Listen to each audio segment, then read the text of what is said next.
Mike is on here. Let me just, besides saying good morning and saying thank you to my Republican colleagues, we were in conversation about the bill today. It is going to be a long day. I apologize that we were late in coming to the start of the meeting, but there are so many critical and important issues that come in front of this bill and come before us today.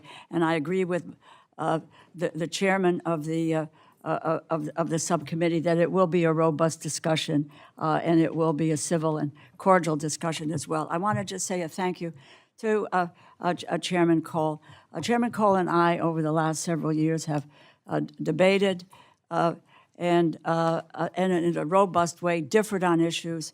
But with regard to labor rates, we've come to a conclusion that we believe produce bills that were in the best interest of all our constituents and the country as well.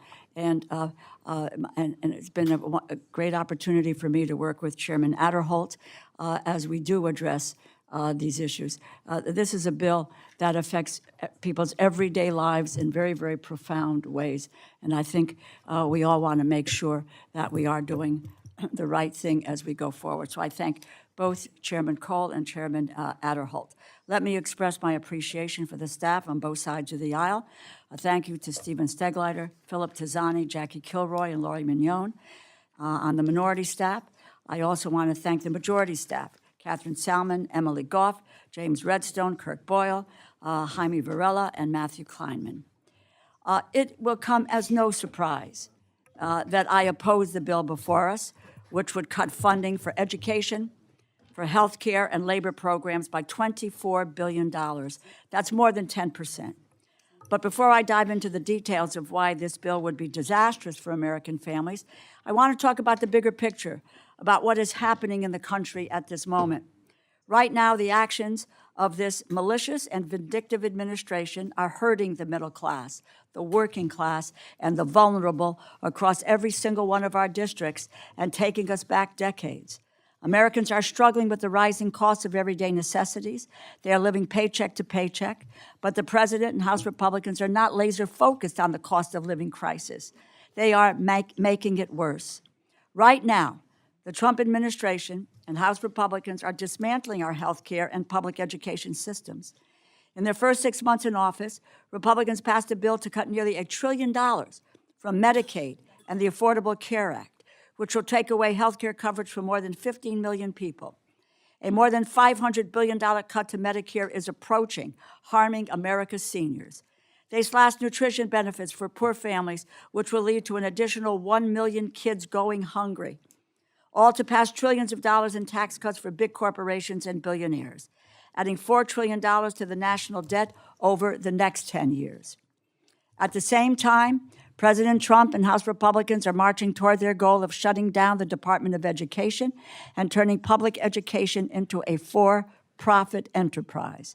In March, President Trump signed an executive order seeking to eliminate the Department of Education. Elon Musk and Doge fired or pushed out half of the Department of Education's workforce. OMB Director Russ Vought illegally froze billions of dollars in funding for education programs that every one of our districts rely on, like after-school learning programs, teacher training programs, English language learning, and school enrichment programs. And now, Republicans are eviscerating our public health system and promoting Secretary Robert F. Kennedy's Jr. anti-vaccine ideology. The Centers for Disease Control and Prevention used to be the crown jewel of public health information and guidance on vaccines that saved so many lives. Now it is being taken hostage by liars and conspiracy theorists. On August 8th, the CDC, still reeling from mass layoffs, was horrifically attacked by a shooter whose mind had been twisted by misinformation about COVID vaccines. He murdered a police officer, Officer David Rose, a Marine veteran. During the attack, CDC staff who were picking up their children at daycare laid on top of their kids to shield them from bullets. The police found more than 500 shell casings. Weeks later, there are still bullet holes in windows and shards of glass in CDC offices. How has RFK Jr. responded? Last month at a news conference in Texas, he doubled down on vaccine conspiracies and faulted CDC for listing vacancies among the top advances in medical science. And last week, RFK Jr. repeated his lies and misinformation about vaccines at a Senate hearing. He repeated his claim that there is no safe and effective vaccine. He claimed there is no data on COVID vaccines, which is false. There are dozens of studies on COVID vaccines, and we know that COVID vaccines saved millions and millions of American lives. RFK Jr. has no scientific or medical expertise. He pushes deadly conspiracies and spreads lies and misinformation. His latest response is that taking Tylenol during pregnancy causes autism, despite the fact that there is no clear evidence of this, period. We know his agenda. He wants to take away life-saving vaccines from kids and families. RFK fired all 17 independent scientific advisors on the Advisory Committee on Immunization Policy, or ACIP. He replaced them with anti-vaccine acolytes. He hired an unqualified and discredited vaccine skeptic as a top advisor on vaccine policy. 2 weeks ago, President Trump fired the CDC director, Dr. Susan Menares, for refusing to rubber stamp RFK Jr.'s anti-vaccine agenda that will hurt millions of our children. On the same night, 3 of CDC's foremost experts on influenza, respiratory diseases, and infectious diseases chose to resign rather than go along with RFK Jr.'s unscientific and dangerous demands to restrict access to life-saving vaccines for children. As Dr. Dimitri Deskalakis said in his resignation letter, and I quote, "Their desire to please a political base will result in death and disability of vulnerable children and adults," end quote. As Dr. Deborah Torrey said in her resignation letter, quote, "Vaccines save lives. That is indisputable, well-established scientific fact," end quote. And according to a bipartisan group of 9 former CDC directors who served under both Democrats and Republicans, and I quote them, "Families with low incomes who rely most heavily on community health clinics and support from state and local health departments will have fewer resources available to them. Children risk losing access to life-saving vaccine because of the cost. This is unacceptable, and it should alarm every American, regardless of political leanings," end quote.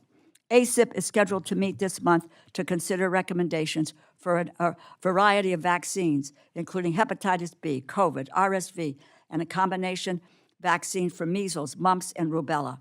Senator Cassidy, chairman of the Senate Help Committee, has called for the ACIP meeting to be postponed. Senator Cassidy said, and I quote, "If the meeting proceeds, any recommendations should be rejected as lacking legitimacy given the seriousness of the allegations and the current turmoil in CDC leadership," end quote.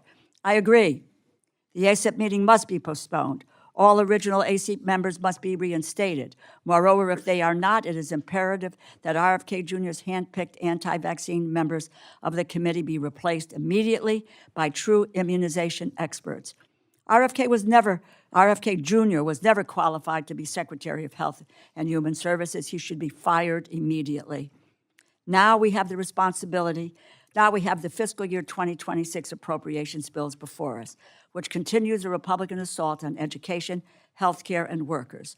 Once again, this bill decimates support for public schools, students, and K-12 school teachers, and it abandons college students and lower-income workers trying to gain an education or advance their career for their chance at the American dream. Overall, the bill cuts the Department of Education by $12 billion, 15%, including $4.7 billion cut to Title I, which will take at least 72,000 teachers out of low-income classrooms. Hardworking families pay taxes. They send their kids to local public schools. This bill says we cannot afford to put a teacher in their child's classroom. English language acquisition funding to help more than 5 million English learners nationwide is eliminated. Disadvantage and discriminating against students who primarily speak another language, hurting their future ability to compete and succeed in the American economy. Supporting effective instruction state grants, which provide professional development opportunities for educators, are completely gone.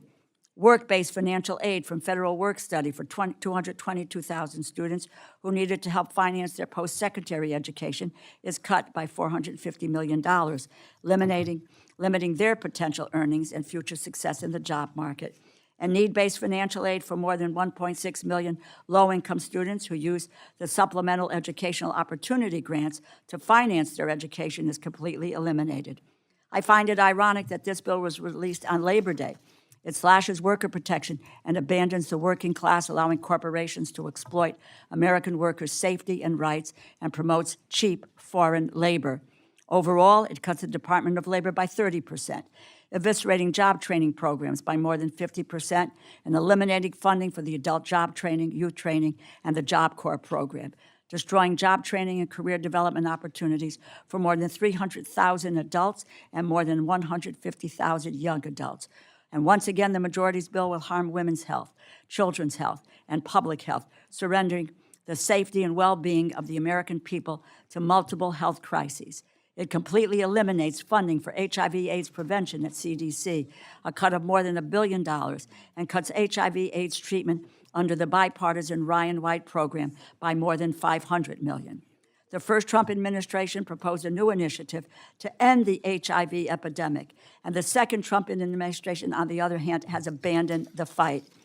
The bill would eliminate funding for Title X family planning, which would be the end of support for preventive health services, including contraception and cancer screenings for 2.6 million low-income women and men. And it would eliminate funding for the Teen Pregnancy Prevention Program.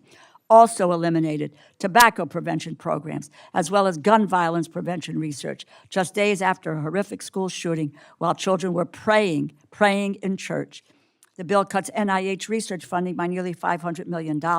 This comes as Russ Vought has canceled previously awarded grants, throwing away potential life-saving cures or treatments and wasting millions of dollars in the process. It is sad because it was not long ago that I worked on a bipartisan basis with Chairman Tom Cole for 8 straight years to provide annual funding increases for NIH research. We did it. Biomedical research used to be a bipartisan priority in Congress. Sadly, those days seem to be gone. And in keeping with the majority's other partisan bills, this bill includes the usual poison pill riders, including multiple provisions that target abortion rights, reproductive health care services. Policy riders in the bill create an open season for discrimination against LGBTQ individuals, and they prohibit policies and programs intended to promote diversity in the federal government. I'm really exasperated that the majority has taken the subcommittee, the Congress, and the American people down this path once again. I would urge my Republican colleagues to say enough. Stop supporting anti-vaccine lies. Stop cutting Medicaid. Stop destroying public education. Stop hollowing out our health care and our public school systems. This 2026 Labor, Health, and Human Services and Education bill only deepens the harm wrought on the middle class, the working class, and vulnerable Americans. I cannot support this never-ending attack on our health care and our public school system. I urge my colleagues to vote no. I thank you, and I yield back.